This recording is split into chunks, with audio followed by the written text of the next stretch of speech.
All right. Thank you so much, everybody, for joining in. It's 9 a.m. Sunday morning in India and evening for Chuck at his home.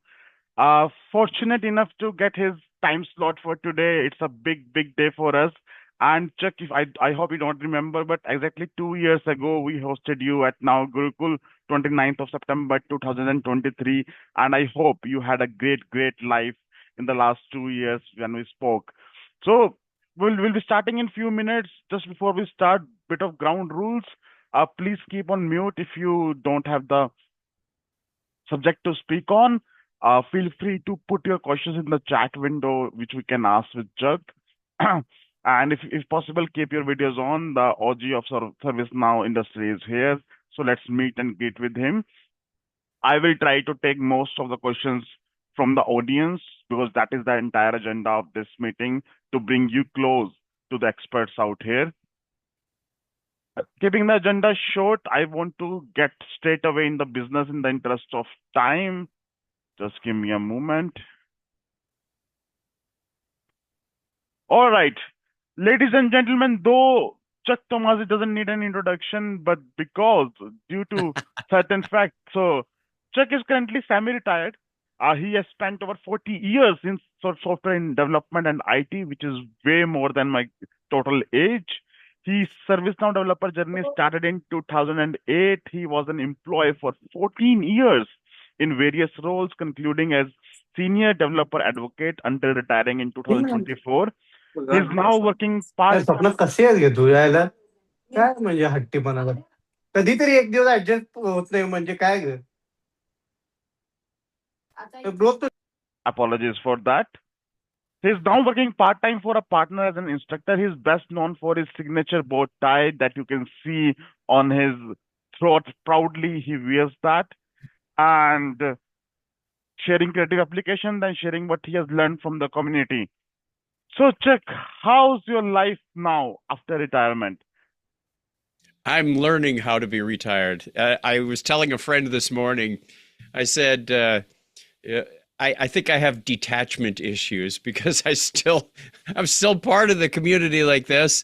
I'm still writing software and I'm slowly learning to detach. I said, not if, but when my time comes to pass on to the next world, I'm probably going to be a ghost for a while. So don't be surprised if you get a text message from me after I die.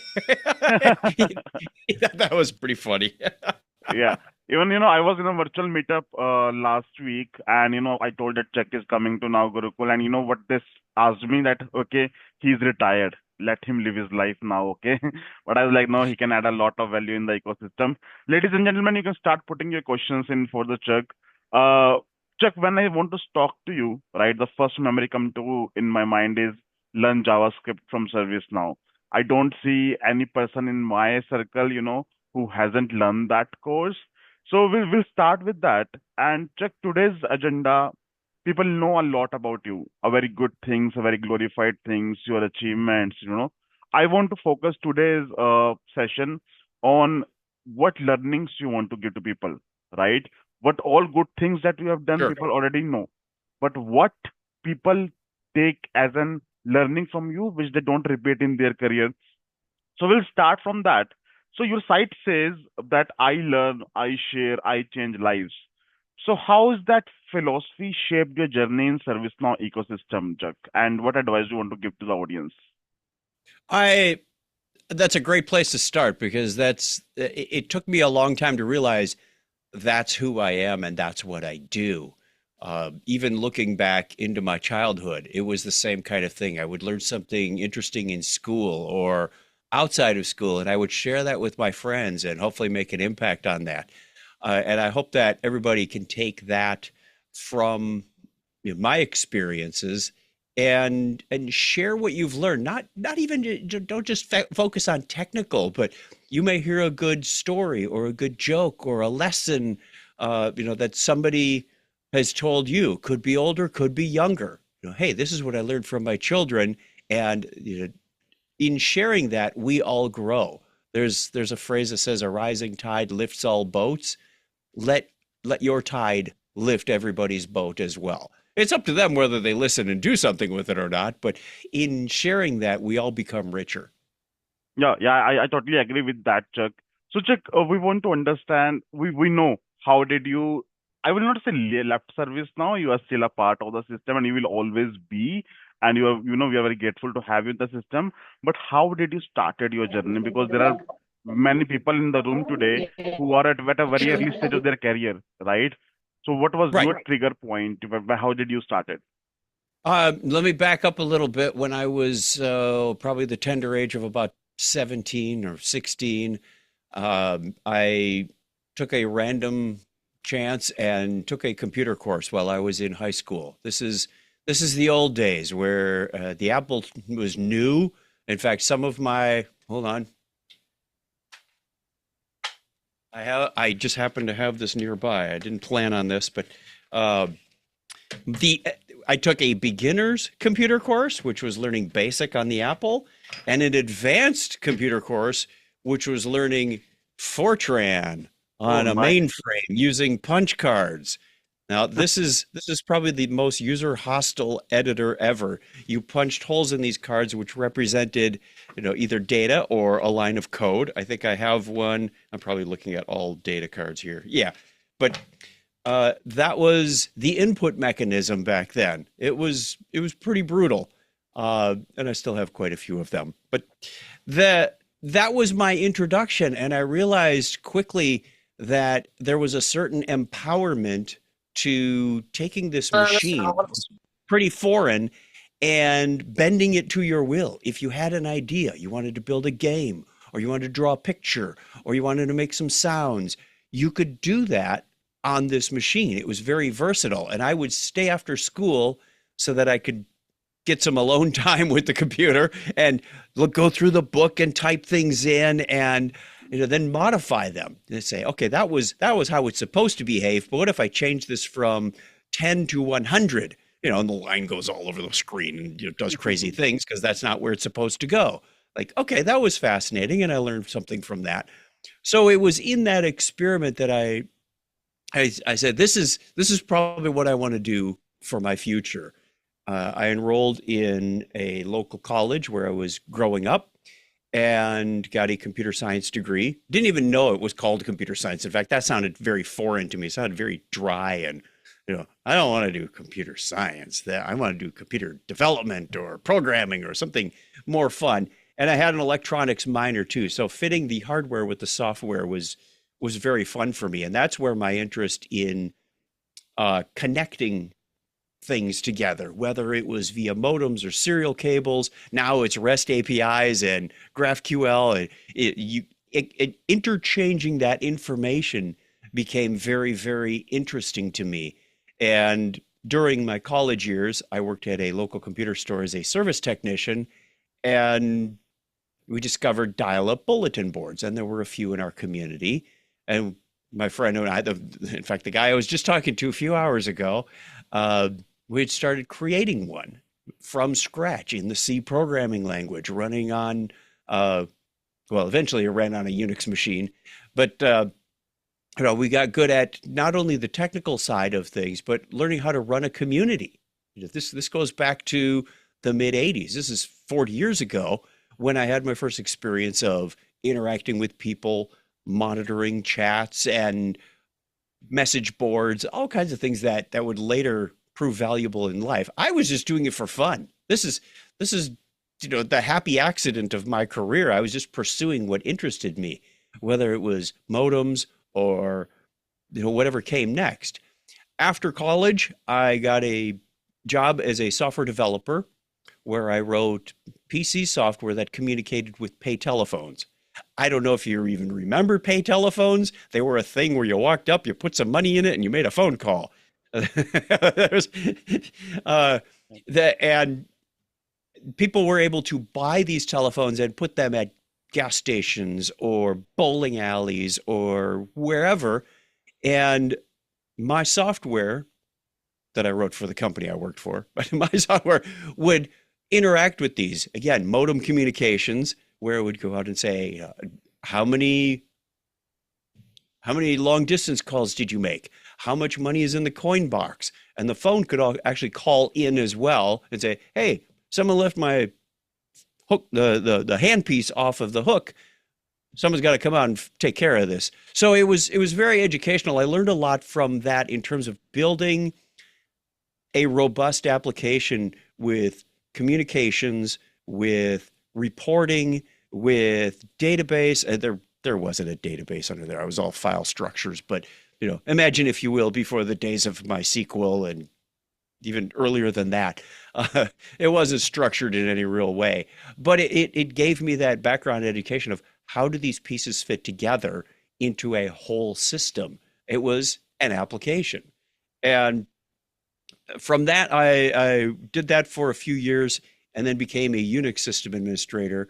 I had the Unix experience from when we ran the bulletin board back in the mid 80s. Now it's time for the engineering company I worked for to bring in all of these ECAD and MCAD and all of these high-powered workstations running on HPUX or SunOS, Solaris. We had these very expensive pieces of equipment with very expensive pieces of software that we could then turn into products, because it was an engineering company that would make products for other companies. So I learned quite a bit, not just about my area of expertise of getting applications installed and up and running and networking, file systems, but also from those around me, a little bit about printed circuit board design and mechanical CAD, and just learning that. So it was this sharing mentality among the people in our company. And after a while, my boss was let go. We'll just put it politely. He pursued other opportunities, as they like to say. And there was an opportunity to become the manager. So there were 4 of us in the team. 2 were very new, like maybe 2 years of experience or less. And it was up to me and, once again, my friend that I was talking to this morning. We've worked for a long time together. And we had the computer store. We had this job. He's actually still there, but there was an opportunity, and I said, "Scott, do you want to be the manager?" And he said, "No, I have no aspirations." I said, "Well, I will give it a shot, and we'll see what happens." So I was an IT manager for the engineering IT people, and that was very rewarding. That led to an opportunity in 2008 to become the corporate manager when they wanted to bring the help desk back in. So the company had grown. There were lots of mergers and acquisitions. Got a company in Scotland, and we've got a company in San Diego, and we acquired so there were multiple ticketing systems, including one that I had written. So back in the mid 90s, I had discovered the World Wide Web, and having administered both Unix machines and PCs in the company, I said, this is a great way to put a client, aka a browser, on every machine and let them interact with one central server. So I started writing a ticketing system in Perl, if you can imagine that. I don't even know if anybody uses Perl anymore. I think I later got into PHP, but we won't go there. But if you want the definition of technical debt, that app that I started writing in 1994 is still running at that company in some capacity. Now it's been containerized and runs off in its own little place, but it's still there. And every once in a while, I get a call from my buddy Scott, and he says, "I had to make some changes to your code." And I laugh because that shouldn't be running anymore.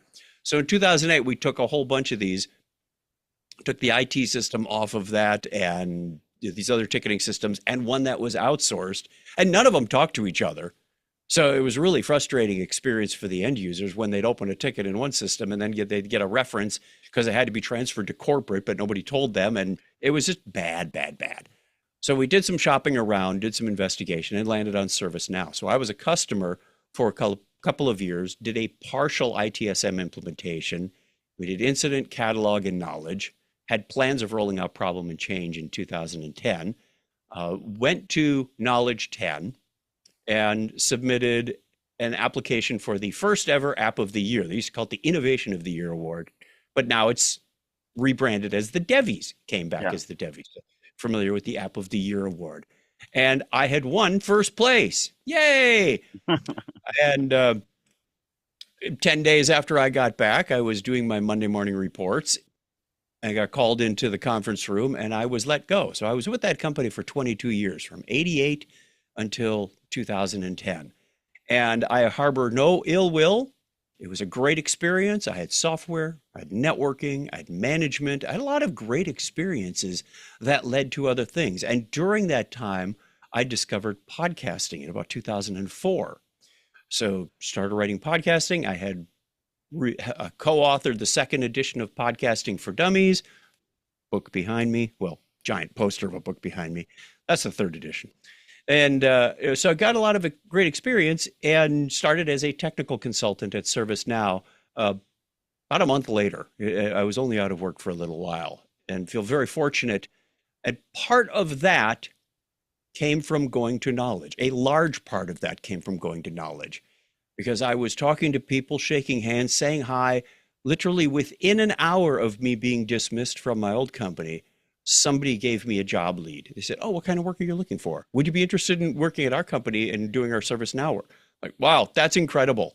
Just because I said hi, we made a small conversation about our laptop bags, and that led to other things, which led to being hired at ServiceNow. So I went from technical consultant to technical enablement, which is basically internal training, then solution consultant for a little while, and then in 2017 got on board with what would eventually become the developer advocate role. So that's sort of my journey. Along the way, I discovered that if you put on a bow tie, people remember you. it was another happy accident. I'm just following random thoughts and ideas and going, hey, this is what I want to do. This is kind of fun. This is, and it worked out pretty well. I feel very fortunate to be able to throw ideas out and say, hey, ServiceNow, this is something that customers are asking for, some videos on our best practices, or some videos on JavaScript, or videos on what's in the latest release. That's how TechNow was born. And that led to the recognition, and the rest, as they say, is kind of history. But all the while, it's still been that same. I discovered something while I was a technical consultant, and I posted to the community as a blog entry. I think they're still out there. Yeah. That's what I encourage everybody to do. I know everybody's busy. There are challenges to doing this. We're always building this or documenting that or debugging the other thing. So when you have time to create, well, somebody said, when do you have time to get married and have a family? There's never a good time to have kids, is there? But you make time for those priorities. If it's important to you for your career, you find a way to make a blog post. Maybe it's once a week. Maybe it's once a month. Maybe it's, you find time to submit that idea as a speaking session at your developer meetups or Knowledge. Throw it out there. If it happens, it happens. If it doesn't, at least you tried. As I think it was Wayne Gretzky, who's a very famous hockey player, says, if you don't take the shot on the goal, you'll never make a score. Or if you don't shoot, you'll never hit the target. So keep that in mind. Make it a priority. Follow your passions, follow your hobbies. The skills I learned as a hobby, whether it was podcasting or bulletin boards, dial-up modems, that kind of thing, that became very transferable in my career. Now, I didn't know at the time when I started podcasting. I just wanted to be part of this fun network that was growing fast. And that turned into the DNA of my later career. Oh, you know how to make an audio file? Yes, I've been doing that for 10 years. Great. You should have a ServiceNow podcast. I can do that. Videos was a little bit different, but following those passions can lead you to opportunities that you haven't even dreamt of. In many of the cases along my career, the position or the job didn't exist until somebody made it for me. And so I've always had a great satisfaction with creating a new role. Like, hey, Chuck, come be the help desk manager at the old company. It's like, I better find out what one does. I better find a mentor. So that I don't look like a fool. What are my goals? What are my KPIs and SLAs? And I could barely spell SLA when I started that role, but it was it was that kind of passion and dedication that I found very um, helpful. So, obviously, you don't have to follow my path exactly, but I hope that in listening to me, you found some nuggets that you could find useful about follow your passion, put yourself out there. It's a little scary at first, but start in a open, friendly environment. Like if you've got an idea or you just finished a project or you're looking to learn a new skill, you go to the ServiceNow developer meetup in your area, or you jump on one remotely like this and say, "This is what I got. Don't beat me up. This is my first time on Zoom."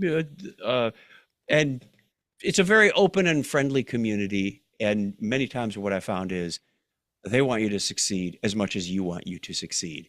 And in doing that, you grow your confidence, you grow your skill set, and that only leads to better things. Ladies and gentlemen, that's 40, more than 40 years of experience for you in the last 10 minutes. And Chuck, I would say ServiceNow is bit a part of it. And that was a treasure that just to showcase in your hands, right? So take care of that. So Chuck, I think, the best thing I like about ServiceNow is that great community, great tool. Definitely. You have a great learning content out there. Okay. You don't have to rush and look for the things from where I should learn. The only thing where people struggle and where I also struggle is that how do you manage your life, right? Because you are doing as a developer right now, maybe let's say in an ITSM or CSM module, then there is a pressure that okay, you should learn GRC and ITOM. Then there is also pressure that okay, you should become an architect soon. Then there is also pressure that okay, why not you lead a team of 10 people? So Right. that confusion is there in today's mindset of the folks, when I talk to many people out there. So Chuck, how to get the mind sorted that okay, this is what I want to do and this is how I want to balance life. I approach it much like my work made me approach it. Every year there were goals, right? We've all got, what do you plan to do this year? And how does that align with the larger goals of the organization?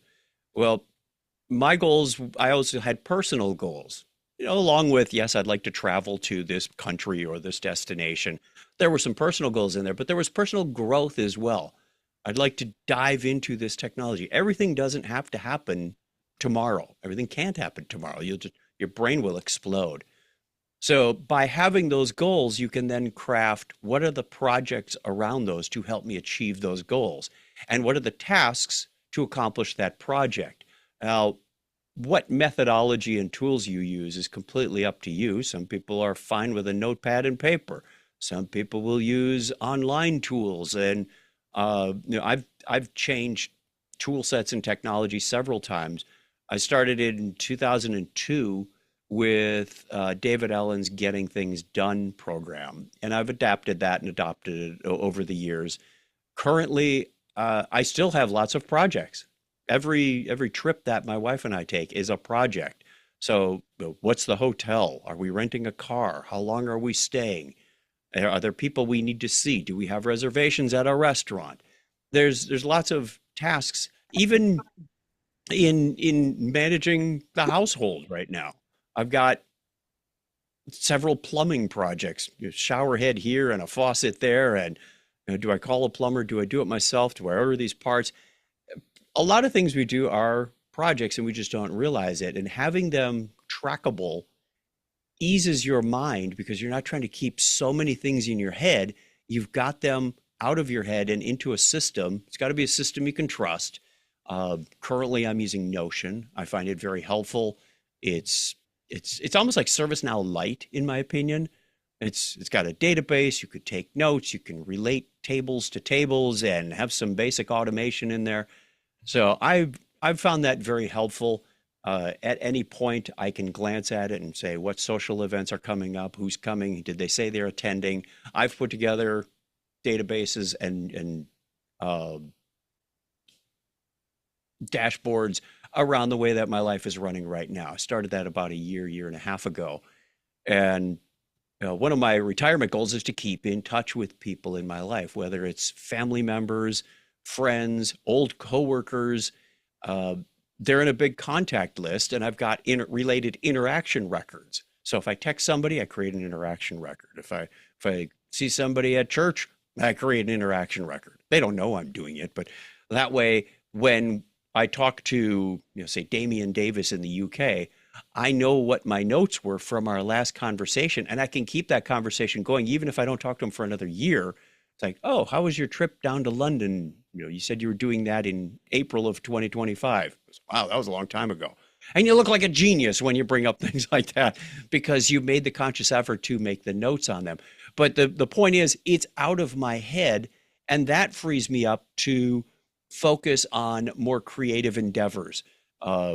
Give focus to my family because I'm not so stressed out about what is going on with my next project.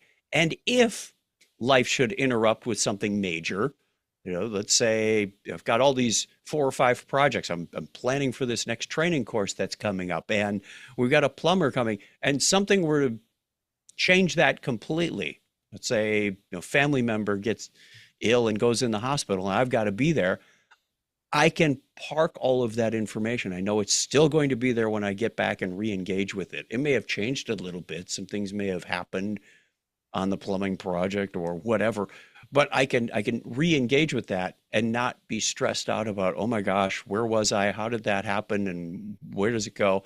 So a lot of the key to what I do is have those goals, define the projects that get you there. Then you can start focusing on what are the tasks to make that happen and get it out of your head into a system you can trust. Some of it is going to be calendar related. Some of it is going to be just silly little tasks, ideas. I'm walking down the street. I just yell into my phone and it creates a task. And then I figure out what to do with that later. But I don't want to get into the whole time management, priority management thing here. I could go on for hours on that. But that's really wonderful. I think the main learning I see is planning and tracking is important out here. We have a funny question here. Yes. Hey Chuck, could you please share any ServiceNow tips or tricks so that we could look intelligent at a cocktail party? I think that was one of Fred Luddy's lines. Is like, that he wanted to go to a cocktail party. Something always was around the cocktail party to have people know what ServiceNow was. Like, yeah, those days are happening. Something interesting so you could sound good at a cocktail party. If you're at cocktail parties and they're talking about ServiceNow, I want to go to one of those. You should start wearing a bow tie, I think. That you could ask them. I would just bring up something really interesting. Just say, "Wow, you caught me off guard on this one," because my mind is in about 7 places at the same time. It could be UI Builder, it could be Service Portal, it could be many-to-many tables. I just like to make sure that people have the fundamentals. They know the fundamentals of what the platform is capable of, and then your imagination can take over. What types of problems are people trying to solve? What issues are they having? And I was talking to my neighbor about this as we were walking down the street with their dogs yesterday morning, and I said, we were saying this side of the street has gigabit fiber. This side of the street does not, our side of the street. And I said, if I worked for that company, and I know they're a ServiceNow customer, if I worked for that company, I would be tying the sales with the support. Because I called them up. I said, when are we getting fiber? And they said, oh, you have to talk to tech support about that. So I talked to tech support, and they say, oh, you have to talk to sales. And what does sales say? You have to talk to tech support. I said, you two are not working together. This is an enterprise thing.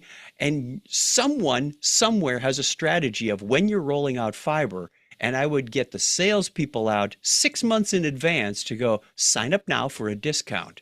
And then when the tech support people come in, the customer's already aware. I said, that's a problem that I can solve because A, you've already got ServiceNow, and B, you just need a little bit of communication. You need an enterprise, tie them together so that you know where the support records are and you know what the sales leads are, et cetera, et cetera. I'd be out there hanging a thing on everybody's doorknob going, fiber coming soon, call us now. But I don't work there.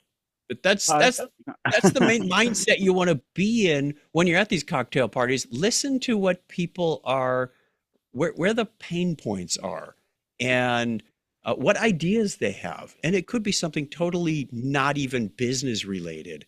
It could be, I've had fun writing all these non-business related applications like Jeopardy or Family Feud, or I now have one to keep track of my music that I've been playing on the ukulele.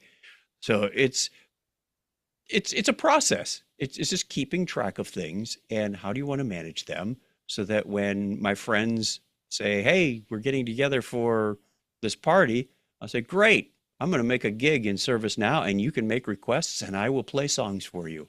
Oh, that's fine. That's nice. That's not Chuck. Chuck, in the interest of time, it will be comfortable with you if you could just continue for 10 more minutes to have the 10 audience more question. minutes it is, Thank, certainly. thank you so much.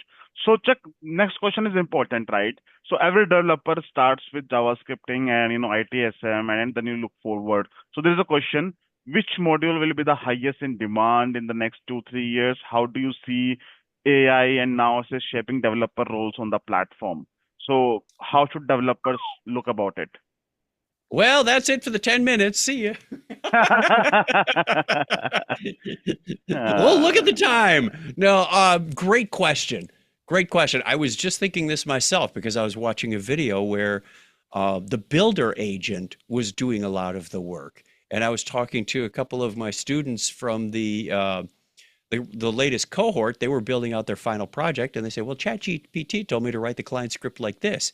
And I looked at it and the code was solid, but if you don't understand what it's doing and what it's putting together, it's not going to amount to much. You can put in the world's best prompt and get something out, but it still takes a human brain to really understand what's being put together. You have to remember these AI things, they don't understand anything. It's the old story of, there was a man in a box with the book of Chinese letters and a slip of paper would come in and it said, if you've got these characters, then I want you to write these characters in response. And somebody thought, wow, this is great. Whatever's in there can speak Chinese. And the guy couldn't speak Chinese. He was just responding to prompts. That's what AI is doing. It doesn't understand the code that it's writing. So I feel there's still a great value, at least for the next few years, in understanding the platform, understanding scripts, understanding the data architecture, how this table is related to that table is, depending on this information. Just being able to put those solutions together is very, very important still today. Even if the builder agent writes your whole app and all the scripts and the dashboard, it's probably not going to make it through QA on the first pass. We'll just put it that way. So having an understanding of that, it's a very useful, AI is very useful. I wish I had this when I was writing code back in 1988. It would have sped things up greatly. I go into Visual Studio Code right now and trying to write some examples for the class, and it's basically writing it for me. It's like, no. I have to leave some of these things blank so students can fill them in.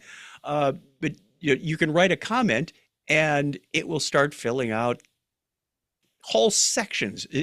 I did a demo a few weeks ago where I typed like 2 letters and it had like the predicted text of what the script should be. And I went, that's exactly what I want. Tab. And then it ghosted some lines below that. I said, that's exactly what I want. Tab.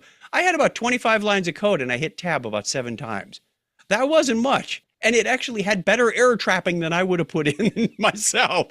Okay, that's really scary. But, and not just ServiceNow JavaScript, but it will also do other languages as well. So there's a lot of acceleration going on. The less time I have to do looking up a particular JavaScript class or method or the syntax. Oh man, I can't count how many hours I've been toasted just on syntax. It's solving a lot of those and getting me to the solution quicker, but I still have to be able to digest and interpret and possibly correct and go, I don't need all that other stuff after the if statement. It's like, Yeah, I don't need the else. I just need the if. Things like that. Thanks, Chuck, for your perspective. Last two questions from my side. Okay. Yes. We come mostly from India, most of the people, and there is an opening for developer advocate in India, which is announced recently. So, Chuck, what are your thoughts on that? What if somebody is trying to apply, what does that role demands? Because nobody knows better than you in that role. I don't know. The role is changing every day. I look at the things that Lauren and Earl and Travis and Christy, Alan, what they're doing. It's amazing. I would have a hard time reapplying for my old job at this point. uh, I would I would say that a good candidate for that position is somebody who is creative with the ideas, uh, knows the content, or at least very eager to learn new information. If you've got your CAD, you're partway there. Is that the whole thing? No. If you're a CTA, hey, that's good too. Nothing wrong with that. Shows that you are industrious. You can learn. Is it a definite requirement? I don't know. I don't have the manager's insight to who's hiring for this, but I would say you have to have some experience in both technical and presentation. Being able to look at a camera and speak to a camera. Your faces are down here, but if I were looking down here the whole time, you'd think I was falling asleep. Going, I want to look at your faces when you're on camera, and I'll glance down from time to time. But there's a certain skill in looking at a stupid black circle that's not really looking back at you, but it makes a better impact when I'm making eye contact with that. So, yeah, everybody's got a different style. I remember when we first hired Earl, I thought, boy, this guy doesn't have a whole lot of energy. I need somebody with some enthusiasm, but he's got his own style and it really resonates well. And be able to navigate not just the technical and the presentation, but also the social networks. That's just started going over my head. People say, "Oh, do you do TikTok?" I'm like, I am not the demo. I'm 60 years old. I'm not the demographic for TikTok. But I have the appreciation of doing that. I focused largely on LinkedIn for a lot of my content and connections. So there's everybody's going to have different experiences and things to bring. I'm not saying there's one size that fits everyone. The more uniqueness you can bring, but still have that core set of, I know my technical information, I know how to make a video, I can talk to a camera, I can talk to a room. I'd say those are very important. Thanks a lot, Chuck, for the details. The last question from my side is that the product is evolving too fast, right? Every 6 months we have an upgrade.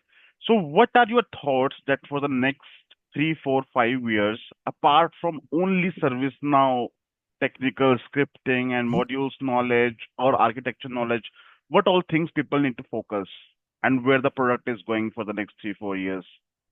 I don't have my connections with the product teams anymore, so I don't know where it's going. I used to be able to give you a little insight on that, but obviously there's a big lean into artificial intelligence.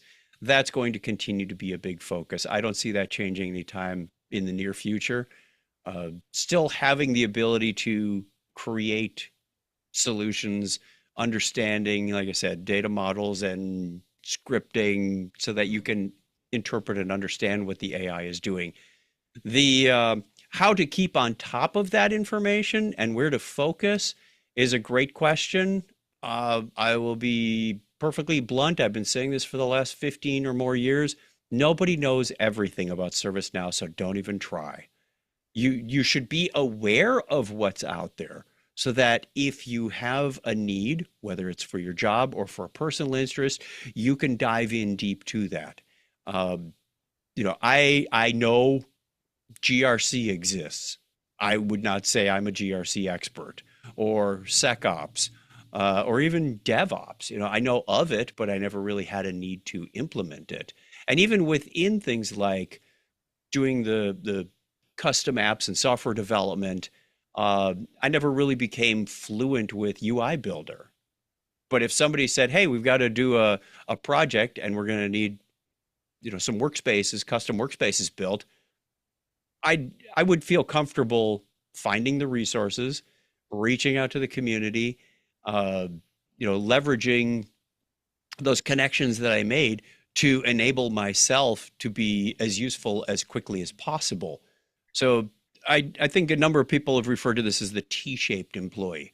You have a wide, shallow knowledge of what's available on the platform, but you choose where you're going to specialize. Some people are SecOps geniuses. I am not. Some people are ITSM or HRSD.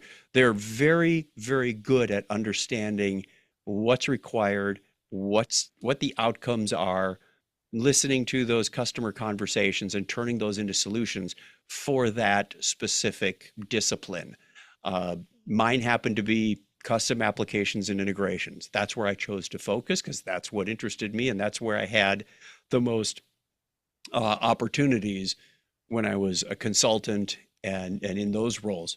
So find what interests you, and with luck, the opportunities will generate around those. You go, who we need as an expert on this thing, whether it's Service Portal or integrations or GRC, we need you. You want them to be pointing to you. How do you do that?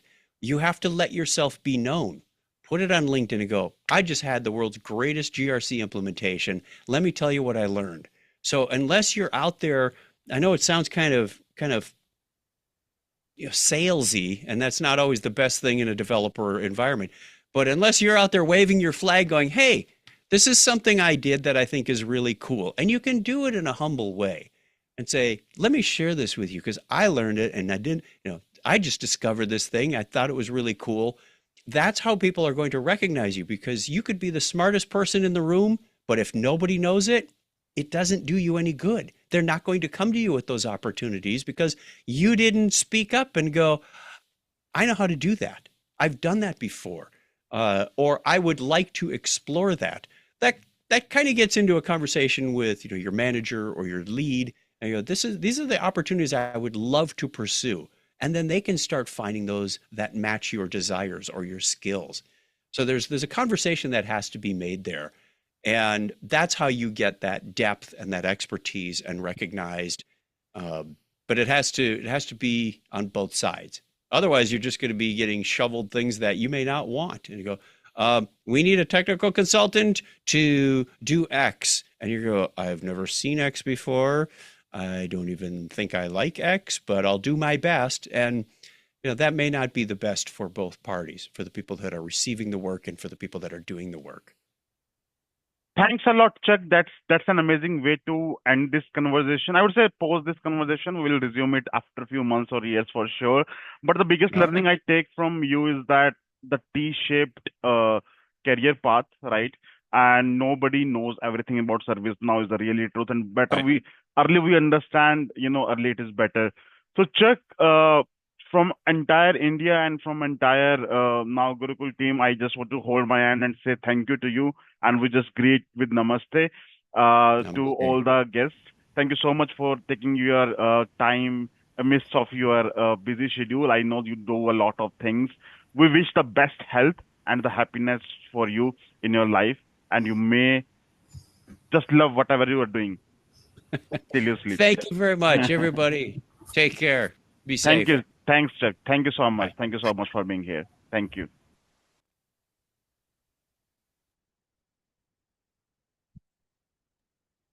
All right, ladies and gentlemen, we can stay a few minutes. Thank you so much for being here. Let me see what we have. Q&A, we had a lot already. So those who are joining nowGurukul for the first time, I just want to explain what we do here. We are just a community of few individuals and which we thrive to hustle daily to learn something, to grow better 1% each day. We do a lot of things here. We do a kind of virtual meetup. Just you're witnessing this. We try to do this bi-weekly. We try to mentor each other. We are connected on the real time on WhatsApp, LinkedIn, and different forums where we ask the questions. We have the special club leaders who run really good initiatives in order to help you. The Sport the Buck Challenge. We have Lavina on the screen. If you can see her, she is from Vice President Innovation Team. So you must be getting some posts around it, and you must be participating in that. Thank you so much. The whole agenda of this club is to empower you. As Chuck said, even if you learned how that you can implement an incident process in an organization, come to us, come to me, and I will facilitate you as a speaker for sure.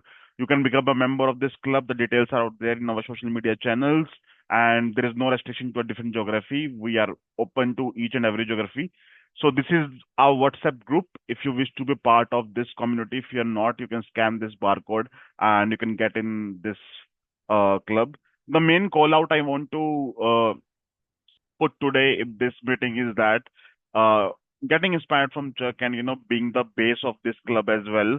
I want each and everybody of you to come here and be the keynote speaker, take the place of Chuck. And why can't you do, right? So we are a community which will provide you a happening and I won't say happening, I would say encouraging environment. It's okay to be get failed here. Okay, I think everybody as an individual have failed in their career, in their life a lot of times, but every failure comes with a learning. If you fail here, we will clap for you. But if you go in a client meeting and if you fail, your boss might slap you, right? So it will be hard to get a platform like this in your life where you can come, you can talk, you can have your knowledge shared with the public. So from the next meetup onwards, I will make sure that we have at least one individual apart from a guest speaker who is coming and speaking on some topics. I already have the nominations in place and I will also roll out a form where you can nominate yourself to become a keynote speaker. So before we wrap up, ladies and gentlemen, any thoughts? I see Lavina, you are on the video. Would you like to speak anything? And I would like to host you as the next keynote speaker happening in our meeting, where you can come with your any knowledge of your career and just share with us out there. Yeah, sure. So I do have experience in service now, like 8 years of experience. So today I was about to unmute my mic, but I have seen Chuck and I got free. So it's like seeing someone like I always called him OG. So for me, I have seen his video and learned from it from the starting of my career. I didn't know JavaScript. I didn't know anything about ServiceNow. So whenever I see his video and he explained so in so much detail, so that's why I've joined today's call also to see how is and his words are like very motivating and inspirational today. And whatever in today's world of the everyone feels FOMO like so. I also feels that, but what he has suggested that we need to focus on one thing and go in T shape along with that. So I really enjoyed the session today. And yes, I can be a keynote speaker for the next meetup. That's great, Thank you. Lavina. And the best thing which Chuck said, and which I also apply in my life, that you need to try. Okay, whether it will work or not work, we don't know. When I started this now Gurukul, I didn't know it will work. Somehow it worked, right? When I texted Chuck for the first time that will you be a speaker, I somewhere my heart was saying that okay, he will not reply, but I got it in the next 30 minutes itself, right? So you never know what destiny has written for Yeah. you. We just need to try for all. Anybody else in the house want to speak anything, want to share anything, what's happening in your life, or any questions or concern which you want comfortable to ask publicly, and we can try to answer each other as a peer group. I know it's a Sunday morning. We are going. We are looking for our breakfast. At least I am looking for my breakfast because I was so anxious. Chuck Tomasi is coming. Couldn't do my breakfast in time. I will do after my session is We done. can see those reminders. Yeah, yeah, yeah. All right. Anybody else, team? Before we wrap up, Hello, Gagan. Mayur this side. hey, Mayur, go ahead. Yeah. My question is that what will be the scope of service now in near future, and what will be the module means whether it is SecOps or item which have more scope in near future. I can give you my perspective, and this question will have, if you ask 1,000 people, there will be 1,000 answers to that, right? Okay. My perspective is that I have chosen ServiceNow as my career. Okay, at least I have spent last 4 to 5 years into it. I know this is my bread and butter, right? So I don't worry about the scope and all that stuff, because according to me, scope is something which you create in the market, right? So when you are talking to your clients, when you are talking to your enterprise architects or your customers, you are the one who are going to find the pain points out there. Who you are the one who are going to suggest, okay, this functionality of ServiceNow can solve your problem, right? So you are the one who are creating the scope in the market. In general, of course, if you say, okay, BMC Remedy has a scope as of now in the next 3 4 years as compared to ServiceNow, I would say no. ServiceNow is of course a go, and you can go blindly. You can trust me, and you can start building your careers in that. And on the second question on module, I would say I don't like this talk. When people take, okay, GRC is better, ITOM is better, or SecOps is better, because every module is solving some problem in the enterprise, right? And at the end, it all boils to your interest as well. If you're not good, if you don't like networks, if you don't like discovery, if you don't like playing with the IPs, ITO might not work with you, right? If you're more interested about security, SecOps or GRC might work for you, right? If you are not interested in this, it is okay. You can go ahead and build your career in CSM or FSM, or let's say custom applications, right? So it all points to you. Don't focus on any other paths. I still remember. I know I did a conversation with Ajay, if you know, right? He's a kind of a expert in ITOM in our industry. I met him in Noida meetup. I asked him. He told me about his journey. Now that item journey might not excite me, right? If you talk to Lavina, let's say, who's a SecOps expert, and you say, no, no, I will become a SecOps expert because Lavina is an architect, she's earning X amount of money. That is working for Lavina. That might not work with you. So find your own purpose. If you need to talk more, I'm happy to talk one to one in order Yeah. to mentor you out there. And actually, it depends on company also. So for some company, CSM opening is there, so people think CSM is great. For some company, ITOM expert is opening. So what I have done in my career is that I have excelled in ITSM, because that is the base foundation, and after that I've learned one module, that is HRSD first. So I have like I have done certification, done some projects. So in that way also you can do, and then when you got interested into and other modules, you can learn on that. But one ITSM, I would say that you should learn. That is something which is base foundation of ServiceNow. After that you can pick your own interest and learn that, excel that. Yeah. Thanks, Lavina, for adding. Just last point on that. Whatever you do by heart and do by depth. To be very frank, everybody says they're an ITSM expert, but ITSM is beyond incident problem change, Yeah. right? So go to the depth, and so that you can tell yourself as an expert, or you are confident about it. Forget about telling expert on that. Yeah, thanks, Amit. Hope Hi, able to answer. hi, hi, Gagan. Hey, Am Akshita. I audible? Yeah, yeah, Hi, sure. good morning. So my question is as a fresher, what would be the best way to get a job in this market in service now?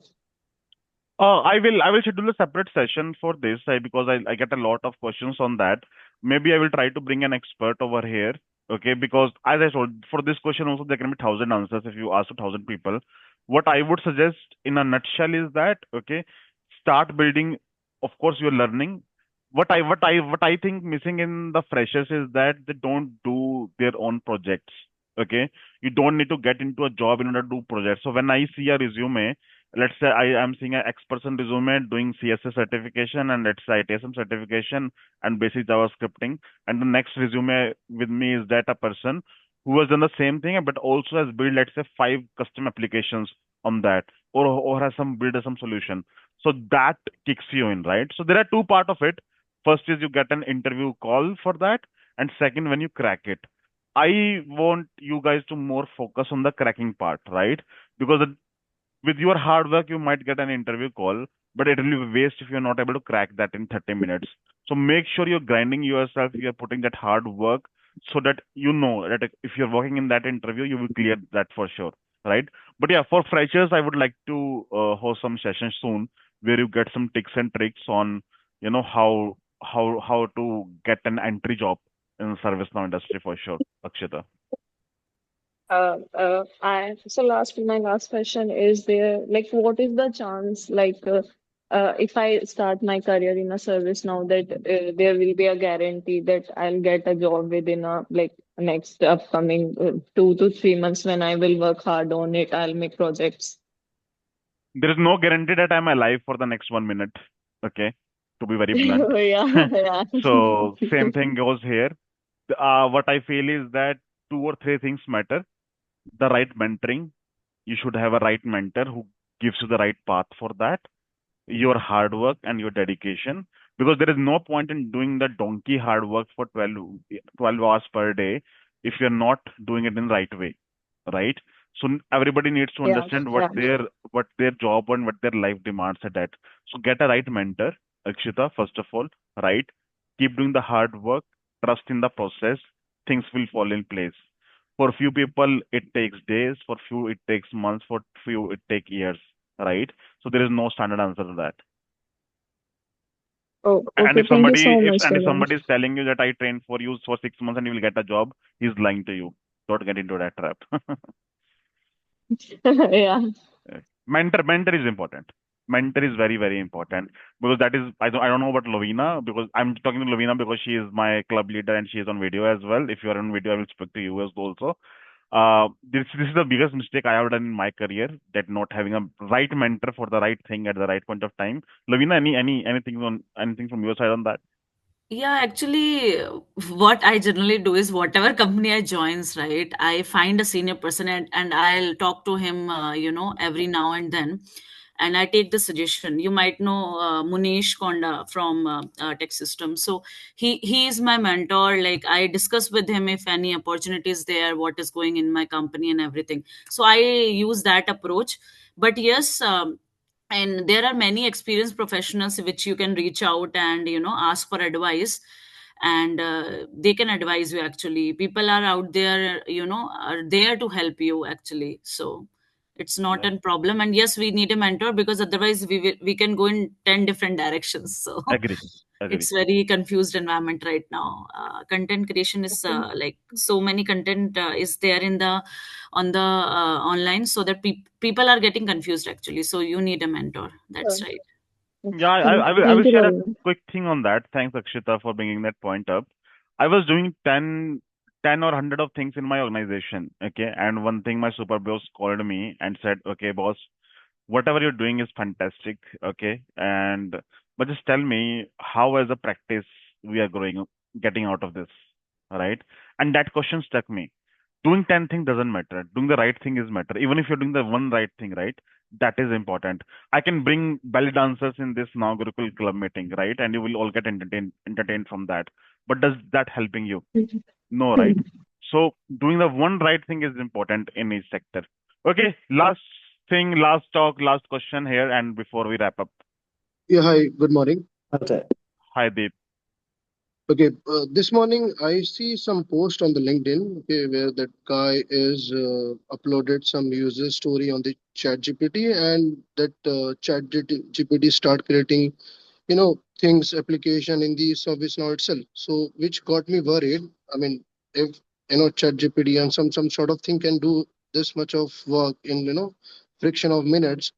So I just want to hear from all of you guys. Did you see any impacts on the day-to-day developer job roles, or it may reduce some kind of efforts. Like if somewhere it required 5 developer, now it can be done within 2 developer. Of course, it cannot uh, extract the I mean top 10% or top 1%, but all nobody can be on top.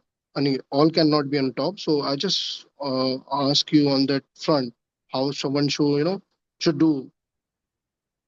Anybody from apart from me and Lavina want to answer this or share your thoughts if you have the right experience to talk about it?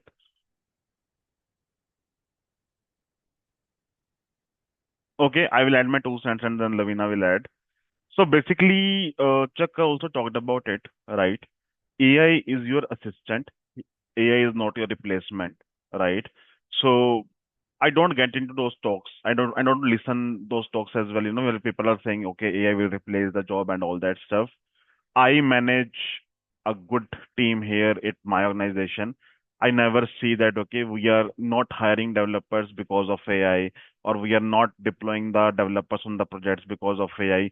We are encouraging them to learn the AI in order to get them efficient. There might be an era, we don't know, maybe after 4 years, 5 years, 10 years, when, okay, a bot is creating everything, okay, even I am replaced with that, we don't know. But if you ask me today, certainly not. If you ask me after 5 years, I personally don't see it's happening, right? So more than worrying about it, we should worry how do we leverage it in order to excel at this point of time. So all the now Gurukul communications that I manage, right? I manage via AI, right? I use ChatGPT to create the write-ups, to send the emails, to do all that stuff, right? Is that replacing me? No. I am using that to be quick and efficient at my job, right? So whosoever was asking that question, I would suggest you, and we don't know even about AI, right? We don't even know about 0.1% of AI, right? ServiceNow AI is just an application of it, right? What is AI? It will take us months and years to understand the basics of it, right? So focus on how do you excel at your job using AI, I would say. Lavina, last thoughts and then we wrap up. Yeah, so yes, I totally agree with that. So AI, if you see some applications of ServiceNow also, so they have created AI to assist you, not to replace you, what I thought. So if right now, if you take interviews also in any of the companies, they have it in application that you should know about AI, but they won't ask you any question about AI. So I have given the interviews recently. I haven't had anybody didn't ask me any question related to AI, agentic AI, anything. But that is getting, uh, uh, marketed as a product, because it is going to help you in the future. Okay, so if you have any manual task which you are doing right now, you can use AI to create, any script or any automation to do that. So I think in ServiceNow space, I don't think see is happening like replacing the people, but it is going to assist you. If you are doing 100 tasks, or you can do 10 tasks with AI or 20 tasks with AI. That is my perspective. Thank you. Yeah. Thanks a lot, Lavina, and ladies and gentlemen, for being interactive. We will get more and more interactive as we proceed forwards. Stay tuned to see Lavina on the stage next time. And with that note, I will be posting something on the LinkedIn to thank Chuck, tag him, thank for his time so that he feels obliged on that. And with that note, have a great weekend. Take care of your health and happiness at the priority. I keep saying about it. ServiceNow modules will keep learning, but if your health is not in the place, all those money sitting in your bank is not, your kids will enjoy that, not you. Okay. So with that note, we wrap up the ServiceNow Meetup 11. See you in the next meetup. Thank you so much. Stay connected. Bye, everyone. All the best for your future. Thank you. Bye, everyone. Happy Dussehra and happy festivals. It's a festival month. Thank you. Thanks for that. Bye, Bye. everyone.